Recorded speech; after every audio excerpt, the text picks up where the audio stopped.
This is a black person, according to the Spanish, in Peru. This black man resembles the Aymara population. But of course, if that's a black person, then what are these people? So, we already know the names given to these people by the Spanish and the Portuguese. But what did other natives call other natives? So, in other words, what did other black people call other black people? This is an interesting question for a couple of reasons, and we will look at three different places in order to get an understanding. Firstly, America. The Afro Bolivian, Afro Peruvian people who joined the Andean people who lived over there and became one population, even dressing alike and living the same lifestyle, had a specific name given to them. Africans from Africa had another name when they first landed in America. Melanesians and Polynesians were also given a completely different name from these two. But the collective name for all of these people used by the natives outside of the Spanish influence is Yana. The word Yana is a general term for dark or black. This word can be said as yana yana to emphasize darkness.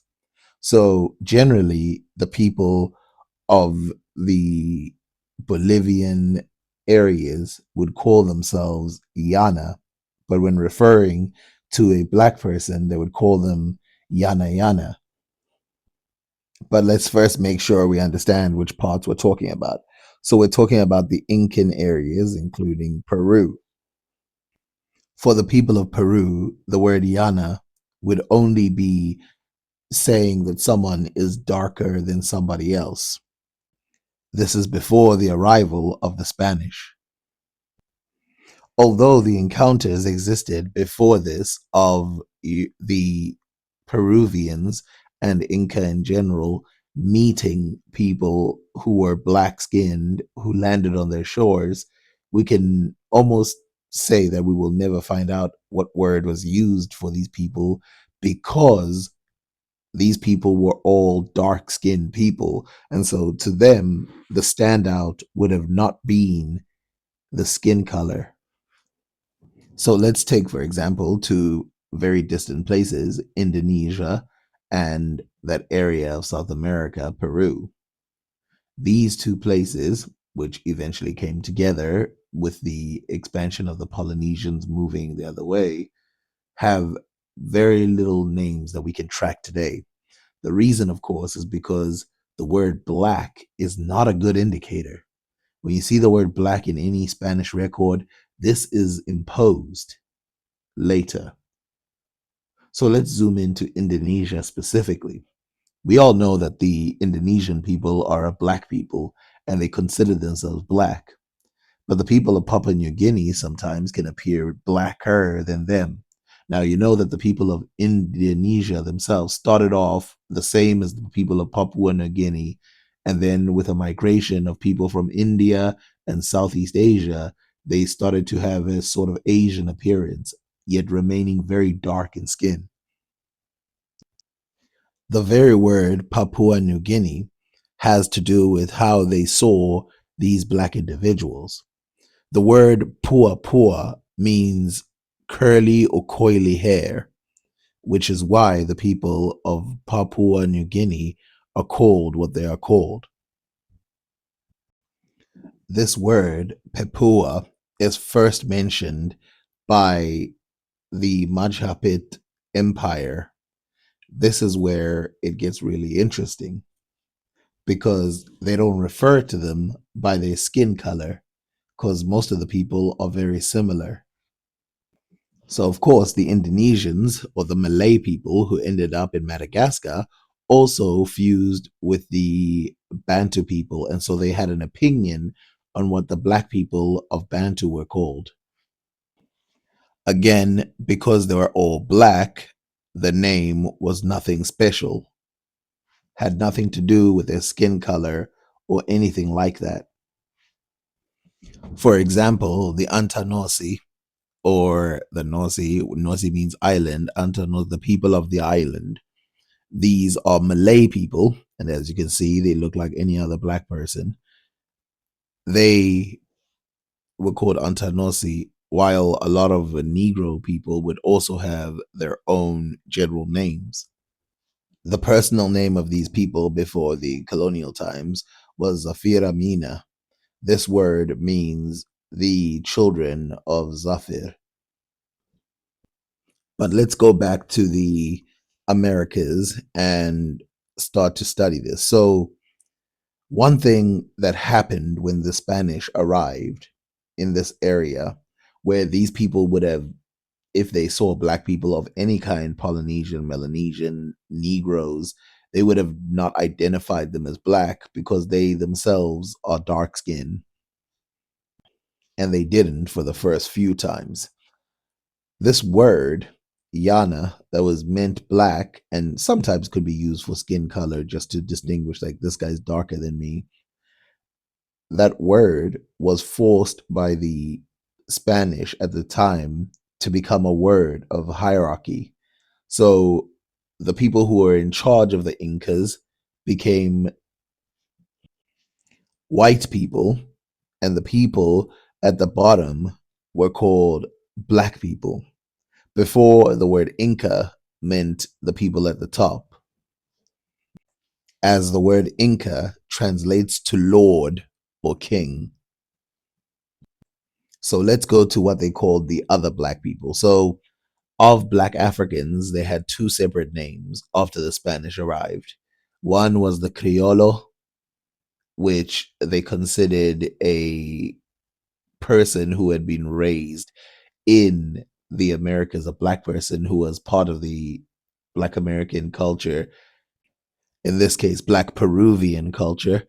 But they had a word for also people who were new to the Americas from Congo and Angola. If you're studying Latin America and the Caribbean, one word that comes up a lot is Creole, but the definition of that word changes depending on the context in which you're using it. The word originally comes from the Portuguese crioulo, which probably comes from a Latin root that has something to do with breeding or raising up. So the term was originally used to refer to any non-indigenous person who was brought up in the Americas, whether they were African or European. The term was mostly used to refer to European inhabitants of Latin America, and later gained the connotation of mixture, referring to someone who was mixed with European, African, and indigenous blood. And that connotation of mixture is why we use the word to refer to languages like Haitian Creole or Jamaican Creole English, because those languages were developed through the mixture of European languages, African languages, and languages that were indigenous to the Americas, such as Taino or Arawak. Then in places like Louisiana, where a lot of people use the word to refer to themselves as an ethnic or racial category, Felipe Guaman Poma de Ayala is a Native American, a native Peruvian, who wrote for the Spanish king. In this book, he wrote about the different races and people around the Peruvian Empire, and he wrote about their position in life and how they worked. Now, this will obviously be offensive because a lot of it is based around slavery, a lot of it is based around racial stereotypes. But one thing that I want to point out is his insistence on these words that have to do with black people. The thing that I'm about to read right now has nothing to do with what he said. It's an explanation of the words. So, as a short chapter on the blacks rounds out Guaman Poma's systematic account of colonial Spanish society. To the modern reader, this chapter seems to display a contradictory mixture of heartfelt sympathy for the plight of the enslaved African and the rank prejudice against those same people who are viewed through the stereotypes imposed by the cruel regime that abuses them. One key to this paradox is that the fact that the Guaman Poma lived in the world where slavery was naturalized and questioned by no one. A more immediate key is the fact that, as he does with Spaniards, Guaman Poma draws a sharp distinction between the good Christians, blacks born in Africa, or Guinea, as West African was known at the time, and the lazy, immoral Criollo. born in Peru. Many blacks in colonial Peru had been born in Spain, in the Americas, or in Peru itself to parents of African descent, some enslaved, some free, who had lived in the Spanish speaking world for generations. So the Afro Peruvians, who a lot of them were integrated into the society of the people in that area of Peru, are seen as something bad by this person, the Criollo. But the Africans from Africa Strait, who just arrived, newcomers who'd come on ships, he sees as pure and, you know, more humble as a people. So let's see the comparison. So he says the humble Christians or the Guinea, humble Christian and well married blacks. When the untutored blacks from Guinea take their faith in Jesus Christ and in Christianity, they become faithful, believe in God, keep the commandments and the saintly good works, and serve and obey their masters. They are quick to believe in faith.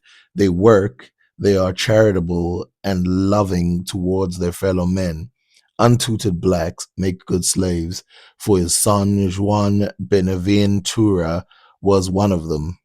The Spaniards say the untutored blacks are worthless, but they do not know what they are saying. What they need to do is to teach them with love, courtesy, and doctrine. One of these untutored blacks is worth two black criollos. The untutored ones turn out to be saints. Now, in his opinion, he says, the black criollo men and women are charlatans, troublemakers, liars, thieves, robbers, highwaymen, gamblers, drunks, smokers, and tricksters with their bad way of living, their sheer wickedness, and their talking back. They are the death of their masters. They can be holding the rosary in their hands, and all they're thinking is how they're going to steal something. They learn nothing from sermons, from preaching, from lashes, nor from being sprinkled with hot bacon grease. The more they are punished, the more wicked they become, and there is no remedy. Whether the black Criollo is a man or a woman, that is why God punishes them, and they kill each other when they are getting drunk or gambling. These scoundrels teach their wicked ways to the untutored blacks.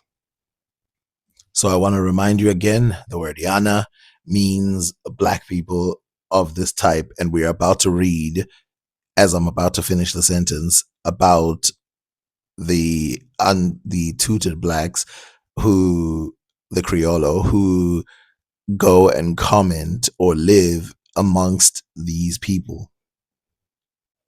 The Indians from the Yungas, the lowlands, who serve as Yanaconas or black servants, and Chinaconas, which is female servants, are blacks.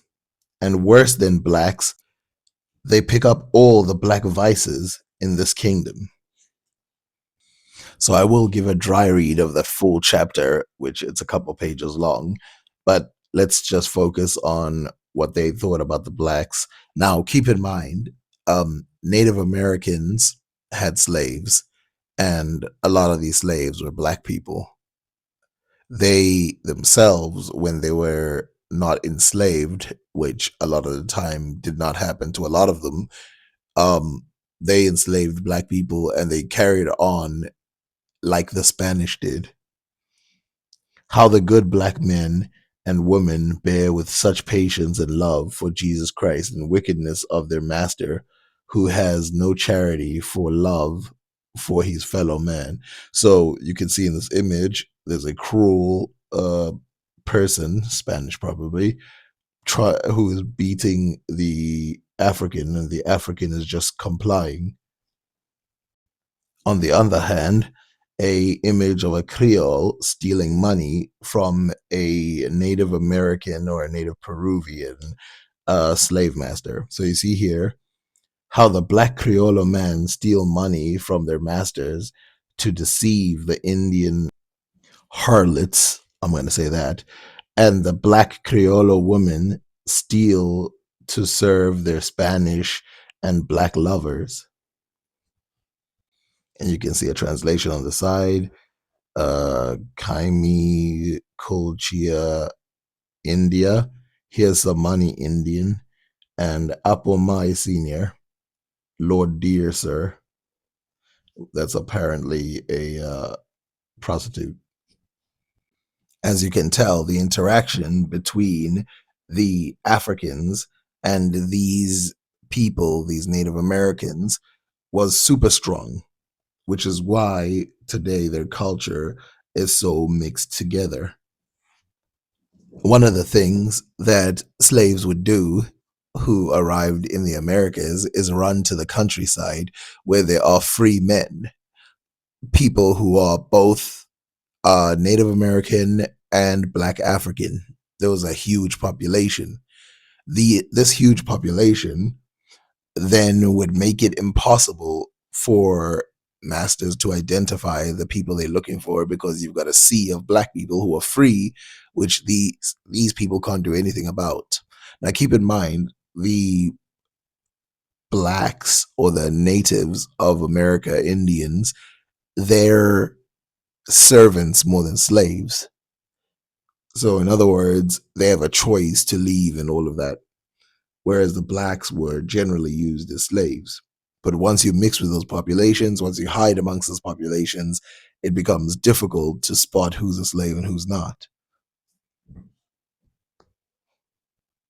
These people are seen as native as much as anybody else, even though they are Afro American. But for the most part, some of them are even surprised when they have genetic tests done on them, and they get the DNA that says they come from Congo, and they're like, wait a minute, I come from Congo? So like Congo and Native American mix. They're shocked by that because they're so mixed with the culture. Now, and I have to write this down, one of the things that I want to do is definitely go see the Papuan people in person. And I definitely want to go see the people of Peru. And I think most people, black people, should definitely make that a thing. It's amazing how, because these people are black, they treat us very different than how white people treat us. And again, this has to do with the southern versus the northern. In the southern areas, even in the late 1800s and stuff, those people remained black for the longest time ever. And so their interactions with black people, their communication with black people, their treatment of black people, worlds apart from any of those other people. I'm talking about Papua New Guinea. I'm talking about Indonesia. I'm talking about Madagascar. I'm talking about South Africa in general. I'm talking about natives of South America, removing the ones that were collaborators with the Spaniards and the Portuguese. And obviously, the big obvious thing that happens is Northerners have something to say about Southerners. So in this video, a woman from Kenya goes to Papua New Guinea and meets the people there. But also, there's another video she made where she meets the people of Papua New Guinea in Indonesia. I'm from Africa. Which part of Africa? Kenya. Kenya. Yeah. What do you tell the people that they say Papua people eat people? That's not true. And then they say that Papua is dangerous. If I come, you guys will kidnap people, and that's all wrong. That's all. That's what the media is portraying. Yes. Believe, and I'm a stronger believer, Rob. Your ancestors here in Papua New Guinea, they came from Africa. Everyone in this country should do DNA. Because a lot of white people visit these places, it is always shocking to the people of Papua New Guinea when they see someone from Africa. But here's the thing. They can't really spot the person that easily because people from Africa look only slightly different than they do. But on observation, they can see that there's something a little different about the way they look. Now you'll notice that some people from Papua have very dark skin, but others have light skin. This is obviously typical within people who are of dark skin. Guys, I met the Africans of Indonesia. Bam, bam, bam. Can you believe that? Believe me, you not. These are not Africans, but Afro-Indonesians, which look exactly like the Africans. I found the African cousins in Indonesia. The Africans of Asia. Africa! Damn! Papua! Ah, oh my God! To some extent, I thought these ones were Africans because they look exactly like Africans, but they are the indigenous people of Indonesia that are found in the eastern part of Indonesia. Papua? Papua New Guinea? No. Papua. Where's Papua? Where's Papua? Honestly speaking, I didn't expect to meet up with such people in Indonesia because the Indonesians are known to be light in color, but these ones, they look exactly like Africans. The Papuans are the first inhabitants of Indonesia with their unique features. That is melanin color that looks exactly like of the Africans.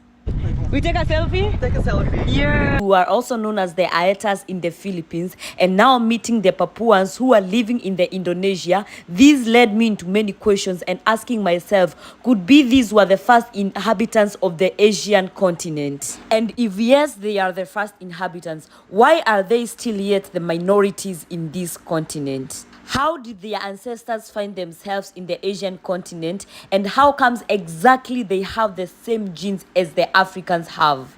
I felt like I'm in Africa. Those guys, they don't look like Asians. They look like Africans. You see, there's no difference between me and them. Their hair is hard as mine. You know that? Did you notice that? Notice that. The skin color. The skin color? Yeah, the eyes, the hair. Yes. Yeah. Digging deeper into my research, I realized not only that we have Afro-Filipinos and also the Papuans of Indonesia, but also we have some other ethnic groups like the Fijians, who are ethnic group and nation native to Fiji. Afro-Sri Lankans, who are an ethnic group in Sri Lanka. Papua New Guinea, who are in Southwest Pacific and known for incredible linguistic diversity. Also, this makes me want to visit Papua New Guinea so much. So, as I mentioned in the beginning, those giant buildings that you see of the Majapahit Empire is a combination of three types of people. The black people of Indonesia are called the Dani tribe. These are the first people seen and were part of the Majapahit Empire.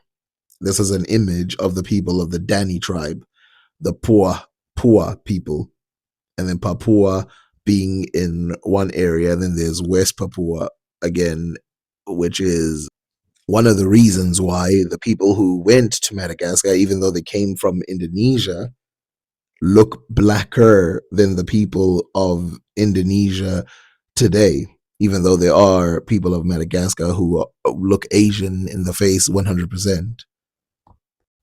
But to quickly go back to the Americas, what we have here is the division. He also commanded houses to be made for the virgins, and these houses were divided into four classes: Yuruk Akla, Haura Akla, Paku Akla, and Yana Akla. So one of these words here, Yana Akla, means black. The word Yuruk means white. So you can see here, Yuruk Akla. The word Puka Akla means red. Yanapai means help or service. So you can see that the word Yana is just embedded in there now. And Akla means service as well. At this time, there is a building, a tower of the Inca that's called Yana Yana. So we can see here all the words infused with Yana. The first Yana means black, second Yana Akala, or wives of the common people. Yana Kaka, black rock. Yana Anya, servant. Yana Yana, sacrifice, which Yana Yana, even though it means sacrifice, it means black. So as we can see here, is 3 leagues from Hanikori, and on others called Queres Huanakuri Rontoka, which is in the Quecheries, Kolapata, and Pama Kancha, 14 leagues from the city on the plain called Yanayana, on another hill called Kuti in the Puna and Puma Kancha, and continuing along the same road. So, what exactly are we looking at here? So, we've got 3 different types of black people, all of them capable of building civilizations that are impressive and great. A lot of them have turned to ruin, but a lot of them have been preserved. So, Indonesia is the big one. And then at the top, we have Pemba, which is in Africa, in the Swahili coast. And then we have over there the Incan Empire. So when the Spanish, who also had contact with the Portuguese, started doing calculations in their head, they started to realize that they were wrong about a couple things. One of the things they were wrong about is that people in the South can't build anything. Clearly, this has been dismantled by their time in the 1500s and 1600s. They had just abandoned that idea at that time. In fact, a lot of black people started being employed for giant missions. We will talk about those. A lot of mulattoes are used in general as designers of great architecture within the Incan Spanish world. This comes from books that I've been reading. Another thing about the books that I've been reading is that they start to speculate about the Africans. Is it possible that they had reached the Americas first? They're speculating about that in America. So these are people who were got there at the early time, not people from 1800s, not people from the 21st century. I'm talking about the first people to land there and communicate with the people. I'll leave you with this. Some people, some Spanish people, thought the Carthaginians had come there earlier than they did. Some early ones. Some thought the Jews did. Some thought the Moors did. Others thought the Andalusian people outside of the Moors did. Others thought even earlier people might have went there. There is a word in the Bible, and this is another conversation that we need to look into, because one thing they have to wrestle with is the fact that the Bible does not include the Americas in its text. And it's like, well, if there's people here, that should be in the Bible. But we will look into that and how they try and put that together. Of course, there are strong leaders, and also we have to talk about how the leaders and the different natives who are untied to the civilization of the Spanish people see Black Africans, and of course, the connection between Polynesians and the Native Americans. So the root is real. The people of the South had communicated with each other way before white people had made their way down. I want to remind you of one more thing, of course, if we're talking about white people communicating.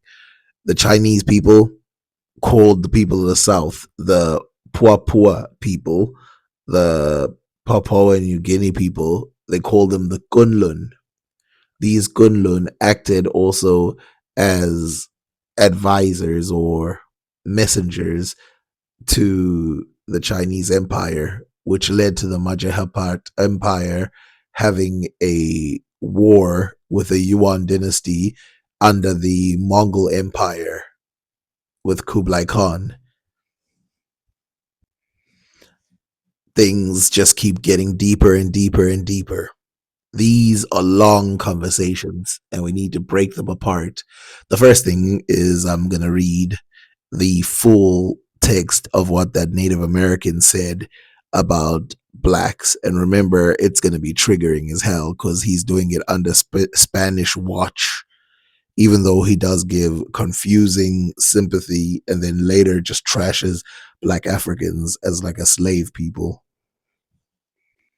Another thing we need to explore is the difference between Pan Africanism and Blackism, where we just think all Black people are our brothers, which I think that's fair to say, but that's different than Pan Africanism as a whole. But also, we need to explore just the aesthetics of how Africans sort of maintain, well, Black people sort of maintain the way they look all across the Americas and Africa and places like that. Now, I actually want to say one thing about the FBA. A lot of the things that the FBA say, they're not the worst things I've heard generally as statements. You know, maybe there was a tribe of people in the Americas that had curly hair and could have been, native. That's not a weird thought. The problem is, if we do the genetic evidence, almost all the people who claim this can be traced to Africa. Now, you could say that a lot of these people would have mated with Native Americans in the beginning, especially if they look like Africans, because they would have accepted them as people. But again, evidence is missing.